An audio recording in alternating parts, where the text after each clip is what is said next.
Hi. Hello. Look who's here again. I'm back. I missed you. I'm glad to I be know back. they missed you. Sorry we're 1 minute late. We both had to run and hurry and change our shirts because we were both he was wearing plaid and I was wearing striped. And it was doing weird things to the camera. And we looked a little too matchy-match. And then we changed, and look, we're still matchy-match. The It's red in my fine. tie matches the red in here. 4th of July. Happy Independence Day Happy, yesterday. if you are a United States American resident, Independence Day to you. So we're wearing the red, white, and blue. And I'm a little bit short of breath because baby's pushing on my diaphragm. I'm glad you're here. Thanks. What are we talking about today? Well, we mentioned a few weeks ago that we were going to be diving into Terry Real's book, The New Rules of Marriage. And just as typical for us as it is, we're definitely not going in order of the way that it outlines things in the book. But we're talking about a really cool yet simple concept called second consciousness. What did you like about this principle? I just liked how it was a really easy way to make your relationship better. Mm-hmm. And it taught me a really simple concept of why we might be having That's so delayed. why you might be having issues in your relationship that you keep repeating over and over and over again. It's like when we talked about perpetual problems, when we went over the 7 principles to make marriage work. This is the same idea. You have a really dark shadow on my face. There we go. So I think the easiest thing to do would be just to dive right in because It's kind of a complicated concept, yet simple. Go for it. So one of the rules in this book is that you think your relationship will improve once stressful situations or issues like money or parenting or sex get resolved, but it's actually the other way around. You will be able to successfully tackle tough issues only after your relationship improves. You must change your usual approach. That's what the rule says. Yes. So let's talk about it this way. I think sometimes we hear, oh, it would be so much easier to have charity for this person if they just weren't this way. Or it'd be so much easier to be Christ-like if the world wasn't in such a bad state with all this evil in the world. But really, the more Christ-like you are, the easier it is for you to love people. It's the same concept as this. Sometimes in your marriage, you have problems and you feel like, oh, well, if we had our budget under control, or if we just didn't have this issue with our in-laws, or if we didn't keep fighting about this one thing, then everything would be so much easier. But the better the quality of your relationship, the easier it is to deal with these problems. So it's opposite of what you would think. But it's tempting to think this. It's tempting to think that life's stressors are the things that determine your dynamic as a couple. Right. It's tempting to think like, oh, my husband lost his job, or my wife is experiencing depression, or our in-laws are being overbearing, or we have mismatched sexual desire, or we're having a really hard time staying on budget. One of us keeps spending and going over the budget, or maybe we're just experiencing unexpected costs. And it's easy to look at all those things and be like, oh, our marriage is tough because of the circumstances of our life. When in reality, it's the relationship dynamic. Like typically, even if problems go away in your life, it's the period of time that you go without having a big stressor in your life is going to be very short because new problems show up. And oftentimes when you solve a problem, it opens up the door for a new problem to enter your life. And so the big thing to start to realize is it's the dynamic of your relationship that determines how well you handle the stressors, and then how well you handle those stressors helps to determine your enjoyment of the relationship. So this goes back to the very, very first lesson that we ever taught, which is all about if you want to have an amazing, ridiculously awesome, fulfilling, happy marriage, it starts with growth. It starts with looking at yourself and how you can be a better version of yourself so that you can tackle the problems that are currently existing in or showing up inside your relationship. Right. And so it goes to this idea of second consciousness that we're going to get into. First consciousness is your knee-jerk reaction to things. It's where your brain first goes when a stressor comes into play, or when you get triggered by something that your partner says, or a certain situation arises. It's that knee-jerk reaction. And Terry Real says this in his book. He says, as children, we learn what we live. In our adult relationships, we live what we've learned. So our whole life, we've been taught these patterns, whether formally in schooling or, other aspects of our life, what our parents have taught us, and informally, those patterns that we've observed in the way that our parents interacted with each other, or our friends' parents interacted with each other, or our teachers interacted with each other. And those experiences come together into a cumulative way to determine how we react to things now as adults. Can I give some examples of that? Yeah. Some good examples would be like maybe your parents would get disappointed in you if you didn't get perfect grades. Mm-hmm. And then you developed this idea in your life that if I'm not perfect in everything, I'm not worthy of love. Or maybe your parents, you had one parent who only seemed to pay attention to you when you were upset or throwing a fit. And then you realize that if you want to get what you want, or you want to get attention from people, it as an adult, it only comes from negative attention, throwing tantrums, being passive aggressive, being mean or cruel, instigating drama. Like that can be a lesson that you learned. Mm-hmm. You could have learned the lesson that when you make a mistake, it's going to be held against you in the future.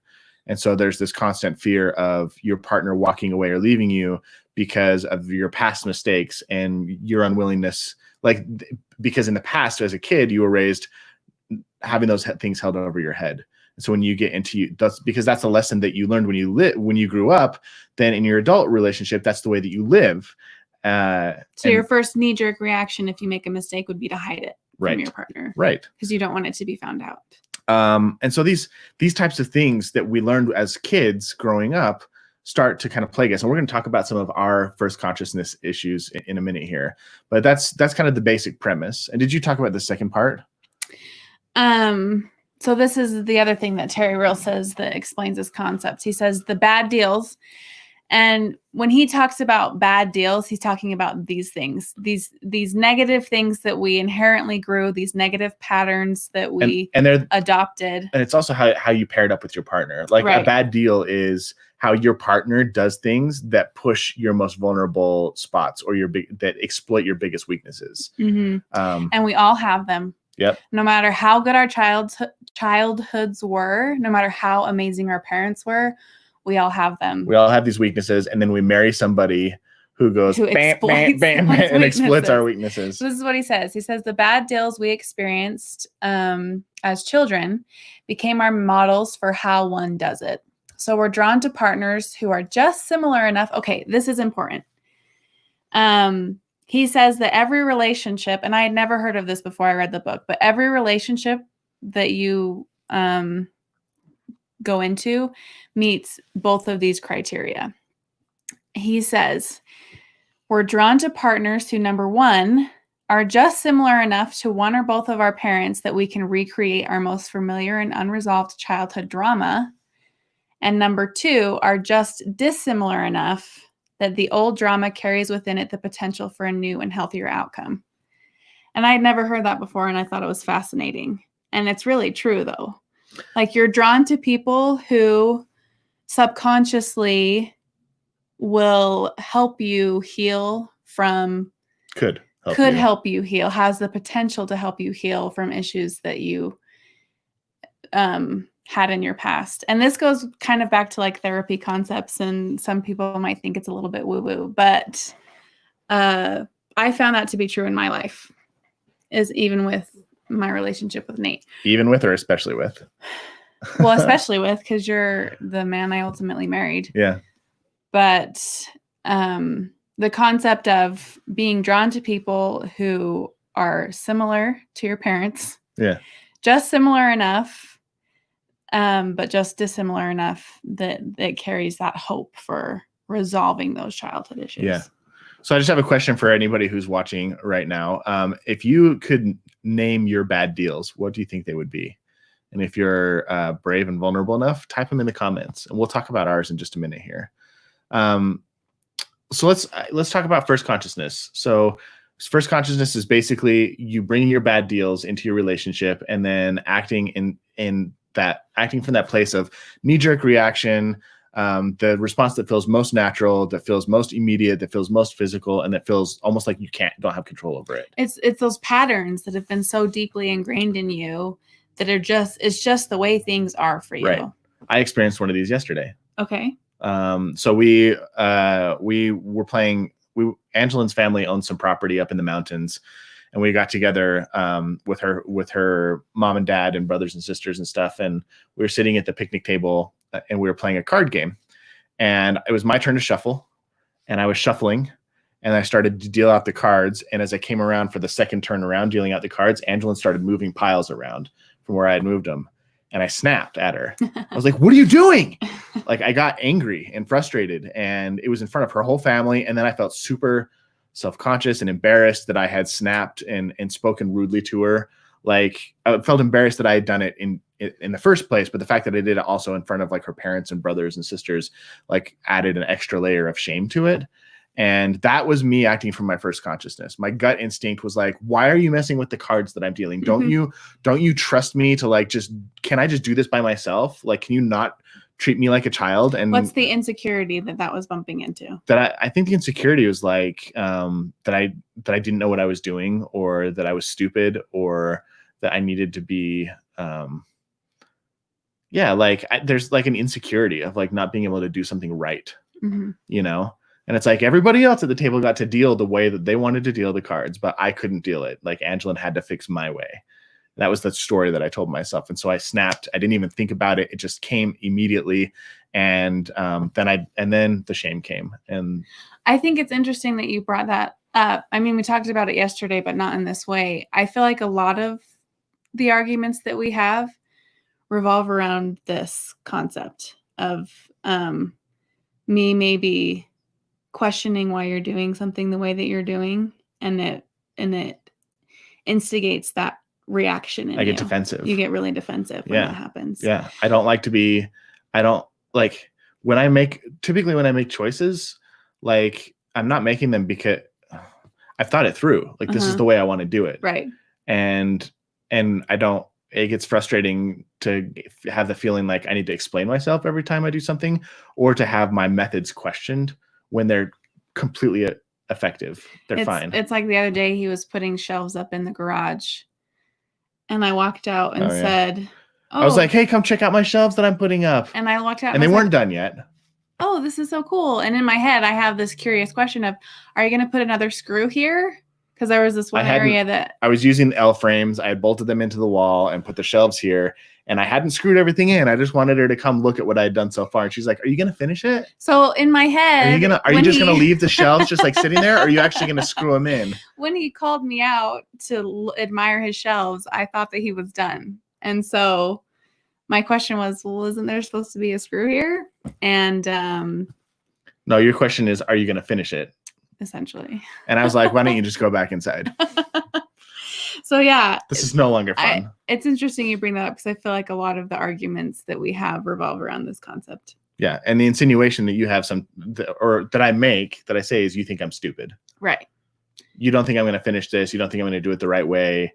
You need to mother me. And like, I can feel it coming, like just thinking that way. I can feel the pressure coming up. Right. Jacob, sounds about normal. Yeah. Glad we sound normal. No, honestly, I think that's a really common one. And one of the things that happens with our first consciousness, with this knee-jerk reaction, with this kind of childish part of ourselves that are coming out, these assumptions that we make, Terry Real calls it our core negative imagery. So core negative images is when you're not really engaging with your partner in that moment. You're engaging with your worst possible. He calls it your worst possible fantasy of them. Yeah. So in those moments, Nate's not engaging with Angilyn. He's engaging with the Angilyn that he feels the very thinks worst he's imagined stupid, version thinks of that he doesn't Angilyn. know what he's doing. And those aren't true, but that's the person that he's engaging with. And so a lot of times when you're fighting with your partner over things that are constantly happening over and over and over again, it's because you're not engaging with each other. You're engaging with the worst possible versions of each other. Yeah, an invented version. And this is what I see this all the time with couples. Like I had a conversation with a couple last week, and she's on the phone and she's talking about how frustrating he is and all these things that he does. And then he goes, oh yeah, well, she does this, and talks about all the terrible things that she does and how she makes the relationship miserable for him. And I'm like, you guys, like, talking to you both individually, you seem like really great people. And what you're dealing with is that you are looking at each other and only seeing your core negative image. Mm-hmm. You've forgotten who your partner really is. Right. And that's the danger of living in first consciousness for too long. Like if you don't access second consciousness, which we'll talk about, but if you don't access your second consciousness, you get stuck in first consciousness and you live in a world where your partner is all you can see of your partner is the worst version of them, of what you think and it's all, and a huge portion of it is imagined or exaggerated. Like the need for Angilyn to correct me or mother me might actually exist in her, but the way I interpret it is like magnified by 100. Because I really don't feel like when I came out and asked him about the shelves, there wasn't any part of me that was thinking Nate was incompetent, that he didn't know what he was doing. It was a genuine question on my part. Or yesterday with the cards, I wasn't thinking about he was doing it wrong. I was just trying to help. And the version that he saw of me was that I didn't think that he knew what he was doing. Right.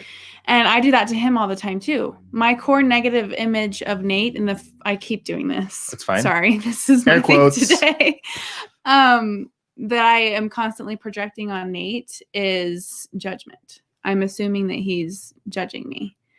So, can you go back? Yeah. Thank you. So when it comes to Nate and myself, the things that trigger me the most, for example, the other day with this pregnancy, I mean, this is the only pregnancy that I've experienced, but I've in the last few weeks just been tremendously exhausted. An exhaustion that I don't think I've ever experienced in my life, and need to take a lot of naps. And I judge myself over those. I feel like I'm not being productive, that I'm being lazy. And Nate came in one day and I was still in bed. I was having a really hard time getting out of bed, having a really hard time waking up. And he walks in and walks towards the bed. And I was like, I know that what time it is. I know I'm still in bed, blah, blah, blah. You don't have to tell me that I need to get things done. And he was like, whoa, I was just coming in to give you a kiss. Like I didn't have any of these judgments on you, but my knee-jerk reaction was to get upset at him for judging me for being in bed, even though he wasn't at all judging me. And those are things I do to him a lot. For example, if I'm sitting downstairs and he walks in and says, hey, honey, what do you have planned today? My knee-jerk reaction is to, what, you don't think that I have anything planned today? You think that I'm just going to do nothing today? They're irrational and illogical thoughts, but I have this core negative image of Nate wanting to judge me or thinking that he's more superior than me, or assuming that I'm lazy and if I would just get out of bed. And that comes down from this pattern that was ingrained in me, that my worth or how good I was as a person was based on my performance levels and how good I was doing. And so these are not things that Nate's really thinking. And a lot of times when we have these... Typically they're things that you are thinking. And then you just assume that I'm thinking them also. But sometimes before I read this book and before we started becoming aware of this whole first conscious, second consciousness idea, a lot of times when we would have these arguments, in the end, we'd both feel really hurt. And we'd say to each other, is that how you think of me? Is that really what you think of me? Do you really think that I'm thinking that about you right now? Like when he would get upset at me over correcting him or asking a question, in my mind I would think, do you really think that I think that about you? And he would say, do you really think that I am that judgmental of you? And it's sad when you only interact with your partner in this way. And it creates a lot of arguments that don't have to be there. So that's core negative image. So what do you do about it? I want to go over these little points right here first. Well, okay. I guess, and this kind of segues in, right?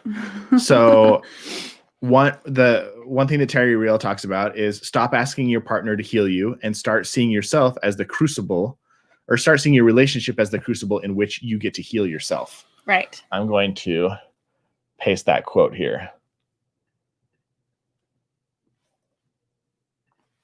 Boom. Stop asking your partner to heal you and start seeing your relationship as the crucible in which you get to heal yourself. Mm-hmm. So the solution, for example, for my situation yesterday, where I snapped at Angilyn, or all the other times where I just feel like she's telling me I'm a dum-dum and that I don't know how to do anything. The solution is not for Angilyn to stop being critical of me or to stop helping me, even though it's so tempting. And I do this all the time. I go into that thought process of like, if she would just blank, I would be so much happier. If she would just stop trying to correct me, if she would just stop questioning the decisions that I make, if she would just trust me, man, our relationship would be so much better. That is the temptation that I have and the thought that comes into my mind a lot. But the reality is that I don't have control over what she thinks, says, or does. I only have control over myself. And if I really want the relationship to get better, I need to stop waiting for Angilyn to change her behavior or her thoughts or her words or her way of showing up in the world so that I can feel better about myself. And instead, I need to look at our marriage as an opportunity for me to become a better person. There's a quote by Terry Real. He says, stop trying to work on your marriage and start letting your marriage work on you. And so this is what letting your marriage work on you looks like. So one of the things, and it requires discipline. It requires practice. This is not an easy thing to do. Mm-hmm. So like one of the great things that I have really been focusing on for the last couple of years is like, when I feel that surge of anger, adrenaline, defensiveness come up, like take a breath before I respond. Create a pause between when I experience the stimulus of outrage and defensiveness and when I actually say something about it, react. Or like choose my words more carefully. And it's not, I would say I'm successful at it like maybe 40 or 50% of the time, but that's way better than I used to be. It's definitely a work in progress, but like, as I get better at it and as I get the reps in, I get way better at being more present and not letting my feelings control me, not letting my defensiveness control me, and not letting Angilyn's moods or words or thoughts or behaviors control me. I have control over myself. That's one huge thing I think that has been really helpful for me. Right. So the first consciousness child in you wants your partner to do all the healing.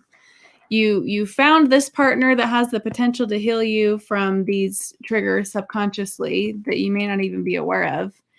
And a lot of times we rely too much on them to be the ones that do that when we have no control over that. And if we're not aware of it, how are they going to be aware of it? Mm-hmm. So second consciousness is, like he said, Stephen Covey in his 7 principles, he also has a 7 principles, 7 habits, actually. 7 habits for highly effective people. He calls this being proactive instead of being reactive. So like Nate said, creating that pause between that 5 seconds between what you say versus how you want to react. Or even half a second. Like right. Sometimes that's all you need to just go choose something different. Don't say that thing. It's not going to go well. This reminds me of an experience I had when I was a teenager with my dad. It seems really silly, but it illustrates this concept story really well. So my dad is a tease. One thing that I really love about my dad is he instilled in me and my siblings at a young age just a really awesome sense of humor. But sometimes he would really, really push our buttons to the point of us exploding and getting furious. And one thing that he would do when I was a teenager in high school or middle school would be, if I was watching TV, he would come in and he'd grab the remote and he'd change the channel and start watching what he wanted to watch. And that would just infuriate me. And I would yell and I would be all angry and I would tell him how rude that was. And he would just be like, "What? I pay for this TV. I get to watch whatever I want." And it would be so infuriating to me. And this was a pattern that happened over and over and over again. I'd be watching TV and he'd come downstairs and he'd change a channel and it was the same fight every single time he'd do it. And I think he just relished in getting a reaction out of me. And I remember one day I was watching TV and he walked in the room and he grabbed the remote like he always does and he changed the channel and I felt all of that anger welling up inside me and it was about to come out and I took a deep breath and I was like, "Okay." And I stood up and started walking out of the room and he was like, "What, that's it?" And I said, "Yeah, you can watch whatever you want." And then I walked out of the room and I remember this feeling of elation where I was like, I just chose to not react. I made the conscious decision to not get angry, to not get upset. And I actually started laughing as I was walking out of the room because I was like, this actually feels so much better. I can choose to not respond this way. Yeah. Even though it was such an ingrained reaction that seemed so involuntary, I had chosen to overcome that reaction and just be like, "Okay, whatever," and walked out. And he never did it to me again. I think he was like, "Oh, well, if I can't get a reaction out of her, I'm not going to do it again." I heard somebody put it in a really cool way a couple weeks ago. It was learn to respond instead of react. That's yeah. Like choose a response instead of just reacting based off of like the one thing that hits you out of the blue. And being able to be aware of your reactions, to be able to respond in a healthier second conscious way takes so much practice. Yeah. And it takes a long time to master. And I don't think it's something that we've mastered yet. It's something we will work on forever. It's a gradual mastery that happens. Which is why I think this is a beautiful quote from Terry Real. He says, "A good relationship isn't something you have, it's something you do." You know, there was a period, and I don't know if you remember this, but there's a period in our relationship where I stopped saying "I love you" and I started saying "I am loving you." Oh yeah. Do you remember that? I do remember that. Because I wanted to consciously make it an act, like not a state of being or something that we had, but something that I was doing. And loving is like a verb. It's an action word. And so I switched that over, but like, this is a relationship is like a testimony. You know how they say your testimony is it's never stagnant. It's either growing or you're either moving in one direction or another. Yeah. You know, it's a constantly evolving thing. Your relationship is the same way. Your relationship isn't like a trophy that you can put on a shelf. It's not a possession. It's not something that you have. Your marriage license that you have framed on the I mean, wall. technically, if you want that to represent your marriage, like you have that binding agreement between you, but the actual relationship is not a possession. It's something that you do every day, and the actions that you take and the choices that you make determine what direction your relationship moves, whether it gets better day over day or whether it backslides a little bit and you experience less trust and you experience less fun and you experience less compassion and connection. And, you know, you're on that sliding scale. Does that make sense? Yeah. And so this is like, I think this is when people say marriage is work, this is the work. This is the work. It's moving from first consciousness to second consciousness. It's moving from that childlike state where you're reactive, where you assume the worst in people, where you see the worst in your partner and you magnify it by 100 and you get upset and angry and short-tempered and frustrated and you shut down and you pull away, and learning to like take a deep breath, to be a little bit more compassionate, to give your partner a little bit more grace, to seek understanding, to get curious, to look for connection, to do the work, to have hard conversations. Like that is the work and the practice that you need to put in to get to that second consciousness. It's like the difference between natural man and then like your human spirit, like the highest version of yourself. And the reason marriage, I think, is so powerful and so important inside of our religion is that nothing, in order to become more like Christ, we need to be purified. sanctified. And the way that you become sanctified is that you get rid of your weaknesses and your imperfections. And I have never experienced or seen anything in my life, except maybe my guess is parenting will also magnify this, but that exposes you to your weaknesses so that you can burn them off. And you have two choices. Like, you can either experience those weaknesses and blame your partner for exploiting them and making you uncomfortable, or you can see the discomfort as an opportunity to grow and become a better version of yourself. And when you do that, that's when you go through the painful process of, what they say, burning off the dross. Like, you turn up the furnace temperature so hot that it melts off all the impurities, and all that's left is like the pure mineral, the pure silver or gold or whatever. Like, that's not an easy process. It's not a comfortable process. But if you're willing to dive in and do that work, on the other side of that process is this deep, meaningful fulfillment and connection. Like Angilyn talked about with her dad, that joy that you felt when you were like, I chose to not get mad. Like, there's something magical that happens when you start to do this work and realize, like, we've had this pattern for the last 6 months or 6 years or 30 years, and I just refuse to participate in it. And I feel so good that I didn't get sucked in to the core negative image, to the worst version of myself, or to seeing my partner as the worst version of themselves. Like, there's this really magical thing that happens. I see it happen in the Epic Wives experiment all the time. These women feel abandoned and alone and frustrated and overwhelmed and upset and confused and hurt. And then they decide to show up a little bit differently and see their partner a little bit differently. And they put that core negative image away. They access that second consciousness and step out of first consciousness. And within like days, they're coming back in tears going, my marriage is already different. And all I did was they don't use these words specifically, but step into my second consciousness. It is amazing what happens when you can accomplish this. And that's why I said at the beginning of this, just how cool this concept is, because it's not easy, but it's simple. It really is a simple way for you to transform your relationship. And if you're listening to this in preparation for a relationship, what an awesome time for you to become aware of this first consciousness, so that you can practice tapping into your second consciousness before you even get married. Like, what an awesome time to do this. Yeah. And it doesn't require your partner to buy in. If you have been stuck in these negative patterns over and over, and you're like, well, it takes two to tango, like, well, I would try and have a better marriage, but my spouse just isn't on board. They don't want to do it with me. This is something you can do completely and 100% on your own.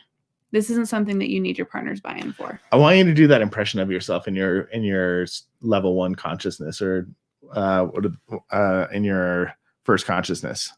What's the impression? Remember when we were sitting here preparing for the lesson, and we were talking about how you get, it was really funny. I don't remember. Like, what do you think I think when I walk in to give you a kiss? Do the voice. I just think that you're saying, like, oh my gosh. No. Do the voice. That voice? Sure. I do. I have this whenever I'm doing an impression of Nate, I always take on this voice, but I don't do it on purpose, and so I can't just access it out of nowhere. Funny. It's so funny. But yeah, it's really cool. That's okay. Maybe it's okay. Maybe one day I'll be able to do it on purpose. But yeah, you can do this on your own. This is you taking responsibility of you and your. This is what Terry Real said from the get-go. That marriage isn't you waiting for your partner to heal you. It's you taking on that responsibility to use your marriage as a tool to heal yourself. Oh, we talked about this already. I know, but I really like the quote and we didn't share it. Oh, Terry Real says, a couple's repetitive fight remains unresolved because they're not truly engaging with each other, but rather with their first fantasy about the other. That's the core negative imagery that we talked about. So how do we do this? How do we tap into second consciousness? Because honestly, it's not easy. And Terry Real talks about it like dragging a child kicking and screaming to a new way of thinking, because that's really what you're doing. Your first. Do you feel like you've kicked and screamed? Well, when you have this pattern ingrained within you, and that's literally how you see the world, it's really hard to number one, become aware that that's just a perception. It's not really reality. That's just how you're choosing to view the world. And then to be able to see it in a different way. So it takes a lot of practice. And did we write the quote down where he talks about the child kicking and screaming? No. Oh yeah, right there. Second consciousness. Bringing the adult part of yourself into the relationship by using sheer force and discipline. Oh, it just went away. Sorry. Bringing the adult part of yourself into the relationship by using sheer force of discipline and grace to lift you off your accustomed track A and place yourself kicking and screaming onto a new track B. That's the process of tapping into your second consciousness. And the first step is being aware of your first consciousness. And a lot of that can happen by going back and analyzing previous arguments. So the first step is thinking and reflecting on your relationship, whether you're in a relationship or whether you've been in relationships in the past, or just your relationships with your coworkers or with your family, your siblings. Think about, okay, what are some common reactions that I take? What is the thing that makes me most upset? What can someone say to me that would just make me fly off the handle? And that can help you start to be aware of what is of your first consciousness. For me, like at work, I started noticing what my triggers were is when I would get really infuriated and upset if a patient or somebody else would question what I was doing. Because in my mind, they were saying... Like that one lady where you didn't get her IV on the first time and she said, go get somebody who knows how to do this. Right.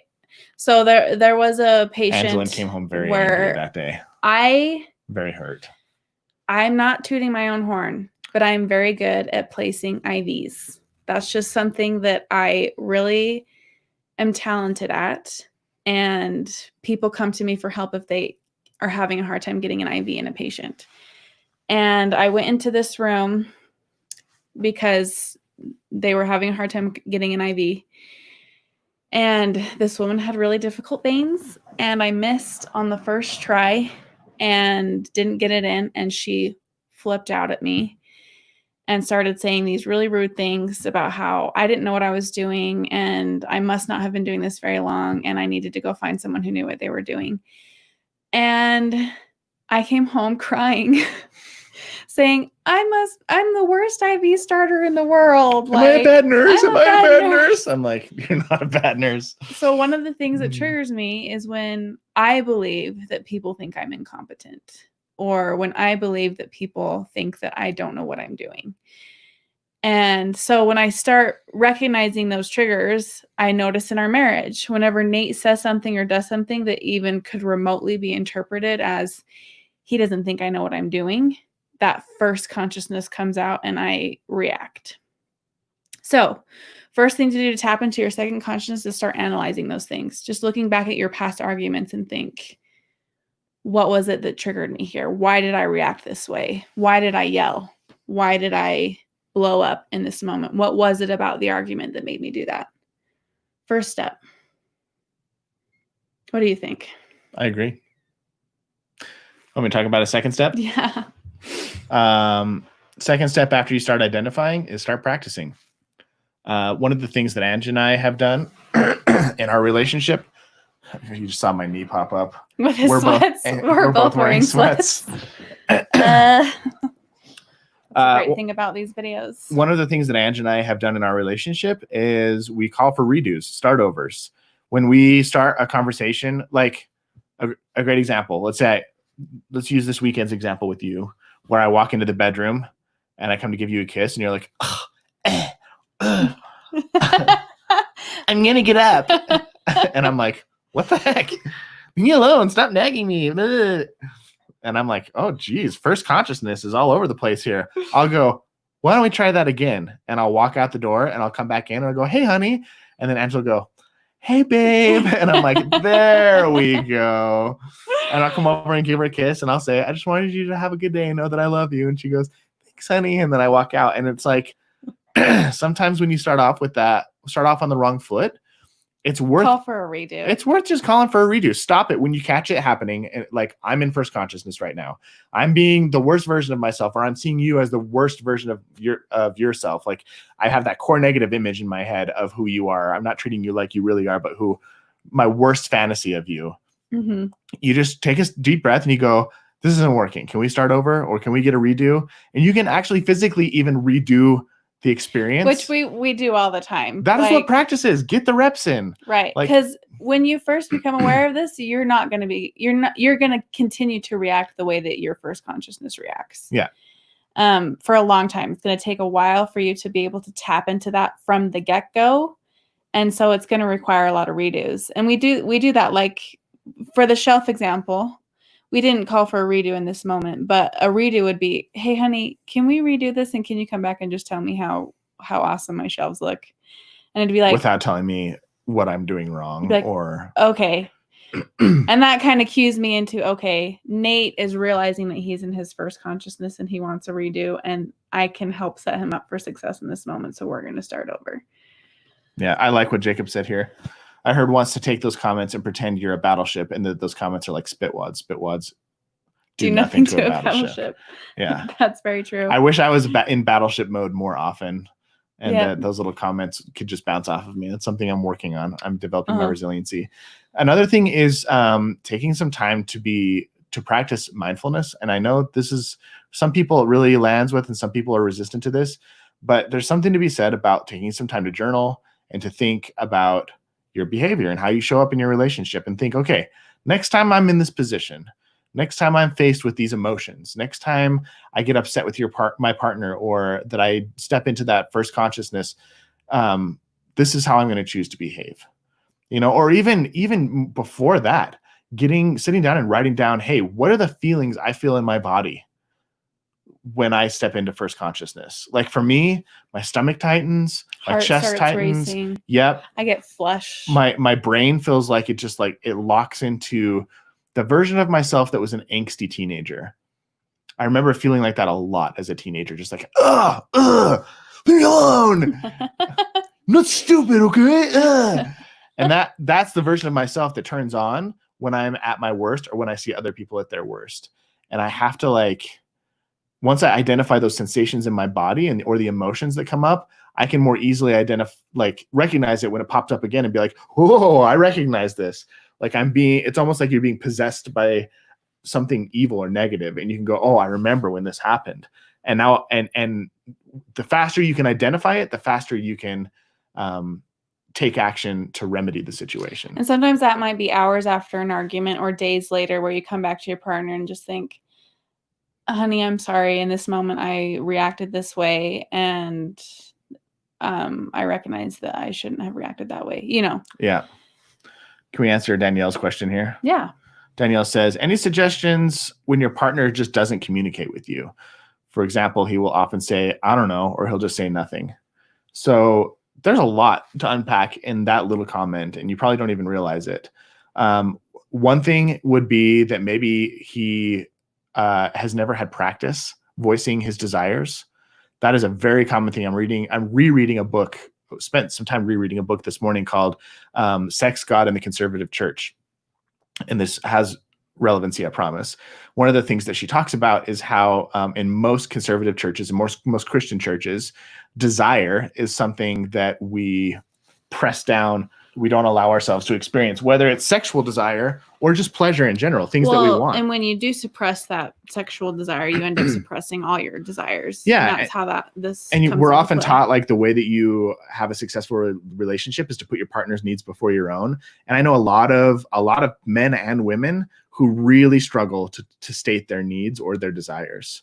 It's not something that they're used to. It requires a lot of practice.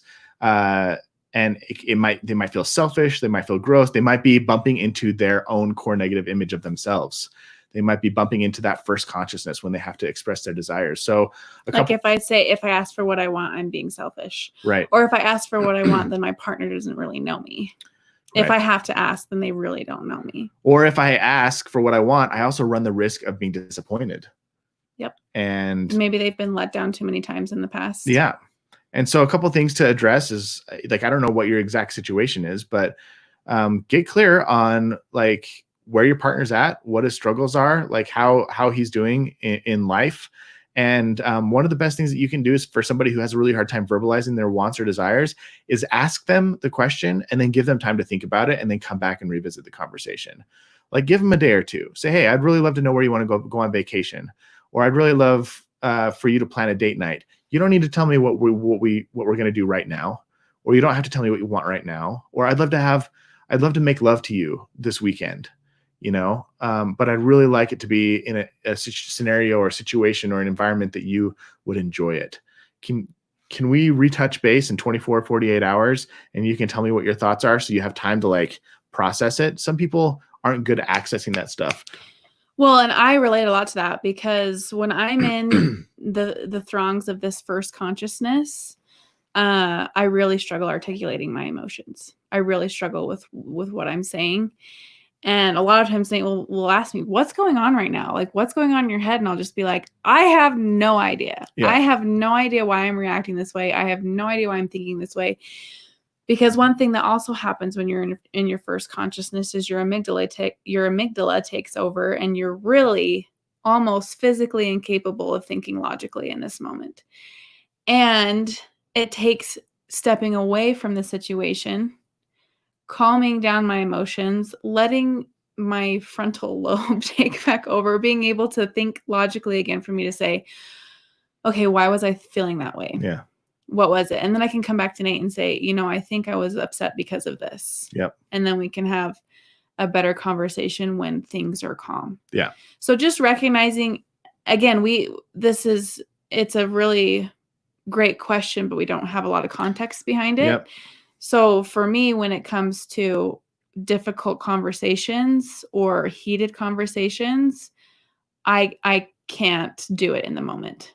It has to be after. Yeah. I have to have been able to have calmed down and have tapped into that second consciousness before I can have a logical conversation. Totally. So if you are in an argument and your partner is having a hard time communicating with you, it's okay to be like, hey, I can tell you're having a hard time figuring out what you're feeling or thinking. Let's take a break and revisit this. And you can yeah, it might be easier for you to articulate when things are more calm. Another question I would ask you is, how do you respond when your partner says, I don't know? Sometimes when you ask and you really want an answer and they say, I don't know, it's easy to be frustrated and slip into your first consciousness. And that can make your partner feel defensive or like a failure. And if you really do care about his opinion, being gentle with him when you ask is probably a really great strategy. So, just saying, hey, I really want to know what's going on in your head when you discipline the kids. Like, how would you like to approach this situation in the future? And if he's like, I don't know, like, instead of going, well, what am I supposed to do with that? Or, gee, like, you don't know anything. Why? I feel like I'm a single parent here. Like, when are you going to chip in? Like, that's the temptation, is to get frustrated. But if you just go, I really care about your opinion and I really love you and I want to do this with you. And even if you don't know, that's okay, but I'd love to hear your ideas. Or you could play the game that Celeste Davis, we interviewed Celeste Davis on our podcast a couple of months ago. Really great episode. If you want to go back and check. That's where Celeste Davis is from. Really great episode if you want to go back and check it out. And one of the things that she talks about is working with people to take the words I don't know out of your vocabulary. Like, what if the words I don't know didn't exist? What would be 10 things that you could suggest here? That could be like a fun exercise that you guys could play. So there's a lot to unpack there without a whole lot of context, but hopefully that gives you a little bit of guidance or some principles that you can make your own decisions off of. But just remember that the goal here is to both be in your second consciousness, to both be accessing your very best self. And if your partner's having a hard time accessing their second consciousness, worth getting curious about what you could do to help them get there. Exactly. So let's recap. Yeah. So first consciousness. Nobody can see your fingies. Well, I'm doing that more for my own benefit. First consciousness is your knee-jerk reaction that has been ingrained in you from your childhood. That are these patterns that you've learned from your experiences and how you respond to your partner. And part of this first consciousness is something called core negative imagery, where you automatically assume the worst possible scenario in these situations that cause you to react in that way. And second consciousness is simply being aware enough of your first consciousness to be able to step out of that into a new level of awareness, and to be able to respond to a situation with maturity, essentially, and in a way that changes it up. That is just a whole new way of thinking from the patterns that you had before. The book is called New Rules of Marriage. We love it. So many amazing, it's probably my favorite marriage book in this book. It really is incredible. And I want to remind you one last thing before we go. I say this every week, and I'm going to say it again because it's the most important thing. If you learn something this week, put it into practice. Mm-hmm. The only way that you get results is by taking action. Gathering insights, gathering new knowledge, gathering like really cool new principles. It makes you feel good to learn this stuff. Makes you feel good to learn about second consciousness and first consciousness and core negative images. And you might have learned something during this. You're like, oh my gosh, that's a thing that I do. Or this is a way that I show up in my relationship that's causing harm and I need to change it. That's great. Like, it feels good to have that epiphany. And now the real task is stepping into the discomfort of taking action. And when you do go and you implement one of these things, when you go and you, this week, if you get curious and do a little bit of journaling, that's great. That's an action step. If you have a disagreement with your partner and you realize, oh my gosh, I slipped into first consciousness, that is progress. Like, start making those steps to get more towards that second consciousness, that second level, that higher level of being. And that's when you're going to start seeing amazing, drastic improvements in your relationship. So please don't just be insight chasers, be action takers. The book about sex and desire that we're reading. Sex, God, and the Conservative Church. Yes. By Tina Schermer Sellers. Tina Schermer Sellers. She's wonderful. It is more of a book written for therapists, but it's pretty, like, it's kind of almost like a textbook, but it's written in such a way that a layperson could, it's pretty conversational. It's not like there's not a lot of psychobabble in it. So it's a good book, but it's written specifically with therapists in mind. But if you want to learn more about sexual shame and which is a topic that we will be talking about. Can we talk about it next week? Sure. We'll talk about it next week. So Danielle, come back next week and we're going to talk specifically about religious sexual shame. Religious sexual shame. Which is something that is not unique to our culture as members of the church, but unique to conservative Christian religions. Well, just conservative religions in and of itself. Yeah. So, yeah. And it's something that to learn about and to help overcome will help your marriages. I don't know if I understood that, but I agree. All right, everybody. Angilyn's pregnancy brain, I can tell, is starting to settle in. I need to go feed her and put her to bed so she can get more nappy naps because, as I think it was Jessica said, yep, Jessica. I was so tired. I would sleep for like 14 hours a day. Pregnancy is crazy. I feel you. This woman needs a nap. She's got a nuclear reactor going off in her tummy, and our little daughter is growing by leaps and bounds. So, but before we go, does anyone have any questions? Any other questions? We'll hang out for just a minute or two. If you have any questions about our topic that we just went over, or just any questions in general. If you enjoyed the conversation, feel free to tag a friend in the comments or share the link with them so that they can get access to this as well. That'd be pretty dope. Mm-hmm. We'd love that. Jacob, thank you. Thanks for your comments today, buddy. Thanks for being here. We loved having you here. Hope you have a great week. Danielle, you're welcome. Thanks for your questions. Really great questions. Melissa, you're welcome. Thanks for being here like every week, Melissa. For real. You know who else has been showing up a lot lately? Stephanie from Ecuador. Buena, buena. Cool. ¿Qué pasa por tu casa? I'm sorry. That was really dumb. All right. I don't see any questions coming in. There's a little bit of a lag, though. Is there a lag? Yeah. There's probably like 20 or 30 seconds lag between when we talk and when people actually see what we're saying. Oh, I did not know that. I learned something new today. Yep. You're very welcome. I hope you enjoy the books. They're very good books. They are. As you can tell with this book, we've got our mileage out of it. all dog-eared. and marked up, and it's just. I take lots of notes in the books I read. He does, and I really enjoy reading your notes. Do you? Yeah. It helps me learn more about you. The things that you deem important, or that what you does say, ha. No one is irrational. What? No, it's like 3 that way. Next page.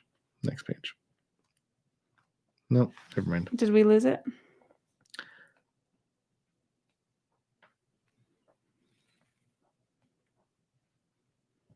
We lost it.